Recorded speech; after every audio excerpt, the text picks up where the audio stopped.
Uh, Good day, everyone. I hope everyone is having a good day. Uh, Please subscribe, share, and like.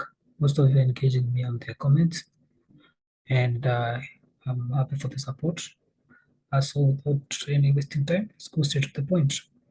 So, today we are talking about the European Union and the Iranian nuclear deal, where Europe will officiate this deal, and this deal will enable Iran to stop its advancement of the nuclear program in exchange for it to be relieved of sanction and also to provide oil in the market so that it can meet the European deficit of the Russian oil.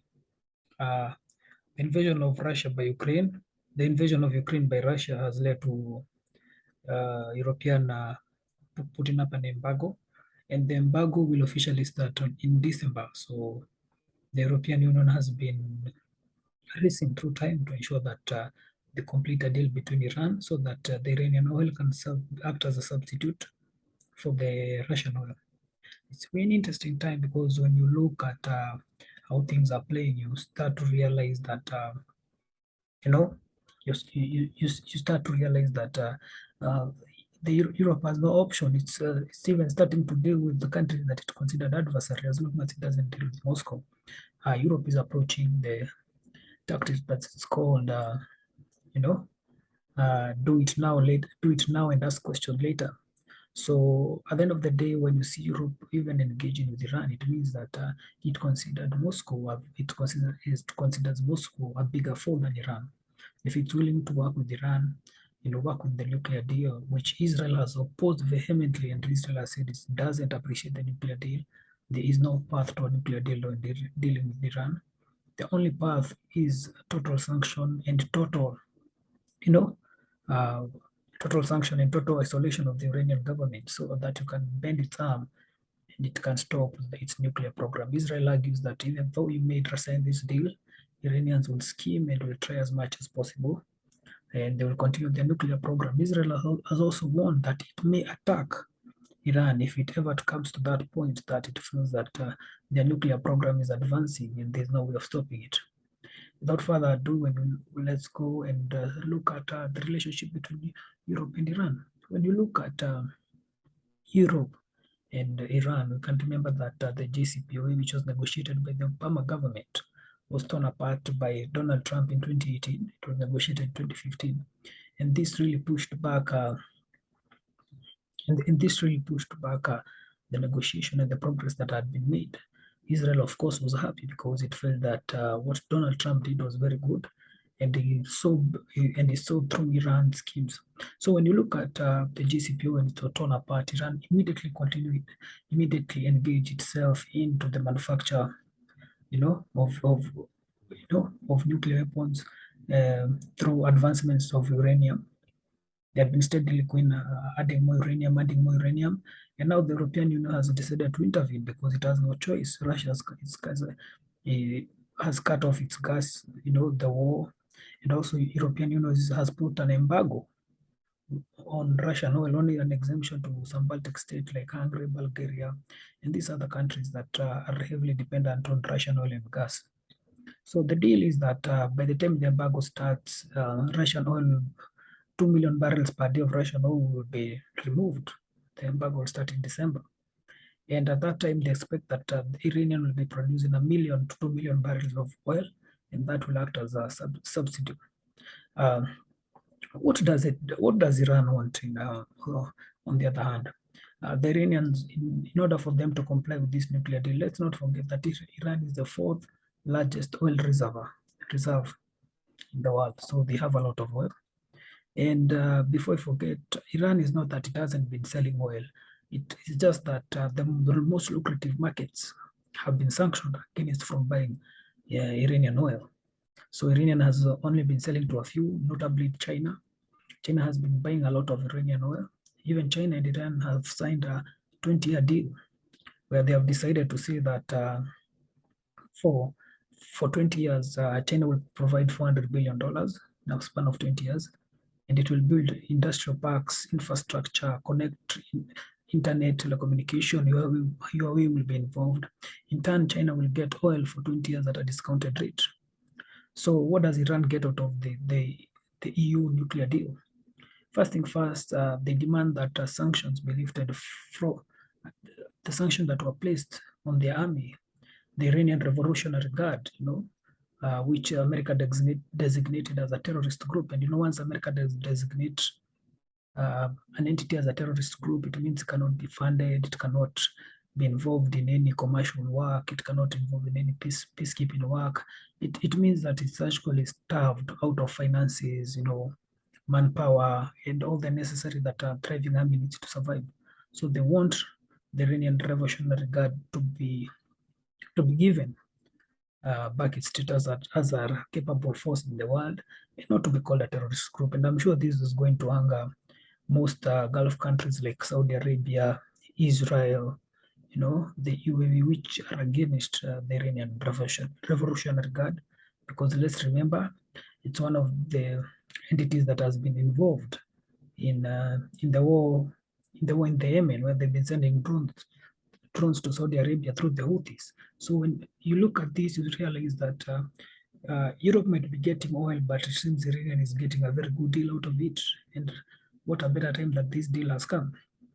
The second thing they're getting is that their businesses and their own diplomats and state officials will be lifted sanctions. So their businesses can operate internationally, their banks can trade internationally.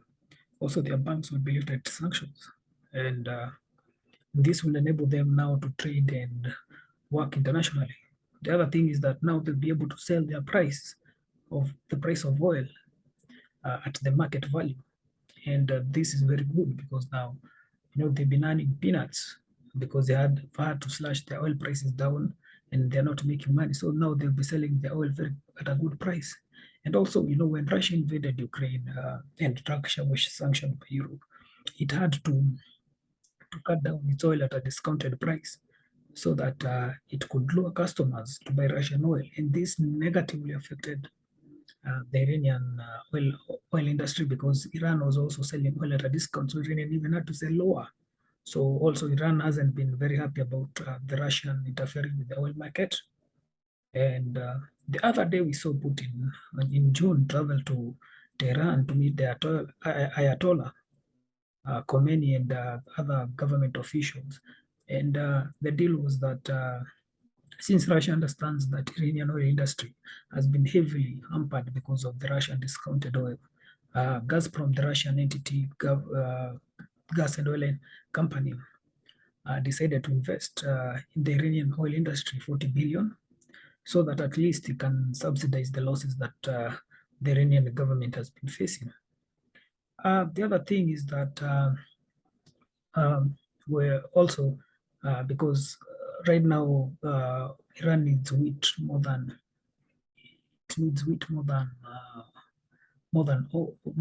oil, man, because at this time, Iran the harvest haven't come through. The war in Iraq and in Ukraine and Russia has ensured that global price food has gone up. So at the moment, Iran is in dire need of wheat, and we have seen the scenes in Sri Lanka, how the country has collapsed, how people are struggling. So Russia decided that it will sell directly to Iran and provide them with a surplus of wheat, at least to mitigate the food deficiency in Iran. Also, they decided that they'll be using Iran as a transit of goods to India because they don't want to use the St. Petersburg route because it's a longer route and because it goes all the way around, and that's also risky because of European powers that might sanction Russian vessels and all stuff. So they will use the Iranian route and bring cargo through Iran to India, and Iran will make money through transit fee. So when you look at this, you can realize that apparently Iran can now can have a breath of fresh air because now they'll be selling oil to Europe, and it's a guarantee because Europe has no option. By December, they've decided to cut off Russian oil, so they have to find a place where they can get oil, and Iran is the best option. And also, Iran now, the army will be removed from an association of terrorist group. And when you look at their gas and their gas industry, their oil industry. Now it will boom. Now they'll have money to invest in their country. Let's not forget, Iran has been one of the most sanctioned countries in the world. Uh, as I said, their banks will now be able to trade. Although also Iran is in a process to de-dollarize, to remove dollar as their currency, as as a compulsory currency. How the dollar is used around the world to trade. Even the deal they signed with Putin the other day was exchange for Riyadh for the Iranian currency to ruble. They don't want to involve the dollar because they've realized that through sanctions and all these political political witch hunt, it's very easy for your country to suffer a lot, especially if it's dealing with dollar. So when you see how Iran is operating, it wants also to lay claim in the Middle East. It's competing with Saudi Arabia as who controls the Middle East. Iran is active in Syria. Iran is active in Yemen. Iran is active in Iraq. Iran is active in Afghanistan. Iran might have a small budget as a country, but it's very active in the Middle East. It's a big play in the Middle East. It's the fact that its military has been heavily sanctioned has forced Iran to look inwards. Even when Putin was there, he signed a deal where they will buy drones from Iran and his personnel will be trained by Iranian. It means if Putin is buying drones from Iran, it means that an aspect of Iranian technology is also very important. Let's not forget Iranian is former Persia. It's a civilization that spans thousands of years with great history. So Iranians are very smart. Their government organization is very smart. Let's also not forget that their country has been under sanction for decades and they're still maintaining. So it means that even though it's a dictatorial, authoritarian kind of country, they seem to get their things working and understand the political game.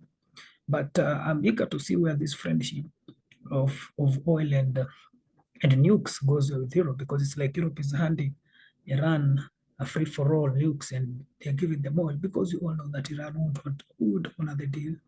Iran, because it has Middle East ambitions of reigning supreme, and the fact that Israel, people say it possesses nuclear capabilities. The only way Iran can defend itself is if it possesses nuclear capabilities. And this now is very bad because it makes the Middle East a very hot place in terms of geopolitics. You remember the other day, uh, the other time the British took over a ship, an Iranian ship in the Mediterranean. The Iranian took one, and then they were released. The other day, an Iranian ship was, the order of America, was taken at the port of Italy. Iranian didn't hesitate. So even the Iranians now are even bold enough to play these political games, these superpower games, and they feel that it's, after this, if you notice, after the invasion of Ukraine by Russia, countries like Iran have even become bold. They are now even, tit for tat with America, and this was never heard of because the geopolitical landscape is changing. And it will be interesting to see how it goes, especially now because there is that uh, partnership between China, Iran, and Russia. They look like the anti the Western mindset. They're being forced to a corner, being forced, even though when you look at these two countries, they have nothing in common. The interests are very diverse, in terms of they're very opposite interests, but it seems that the hatred of the West is bringing them together, and the fact that the West is pushing them with sanctions, isolation, they have no friends. Russia now has very few friends. Iran has the least. China is on a path because of Taiwan. Is on a collision path because of Taiwan. I did a video about that explaining how America and China are on a collision path because of Taiwan. So if you look at this political game, it's becoming hot and hot. It's a game of musical chairs. At the end of the game, only one chair will be left, and we'll see who will be sitting on it. But I feel like the Europeans are just needing the Iranians for now. After they find more sources of oil, I'm sure things will have to change, and I'm sure that the nuclear deal, even though it looks like it's been given in a rush, I'm sure the Europeans don't trust the Iranians, and we'll see how things will play. And will Europe relationship and Iranians survive? Because I hope, I'm praying that they're not jumping out of the frying pan into the fire, cutting off Russia. But now Iranian is a bigger problem, and Iranian becomes a bigger problem. But we'll see how it goes. As always, I'm always here to look, to interpret these political games and try to shed a light. But at the end of the day, we all want peace. We all want a peaceful world, and we just pray that politicians will promote diplomacy rather than use of force, uh, even though they have different interests. And we hope that people will tolerate each other. Anyway, guys, it's always a pleasure talking to you guys. Cheers. Till we meet next time. Ciao.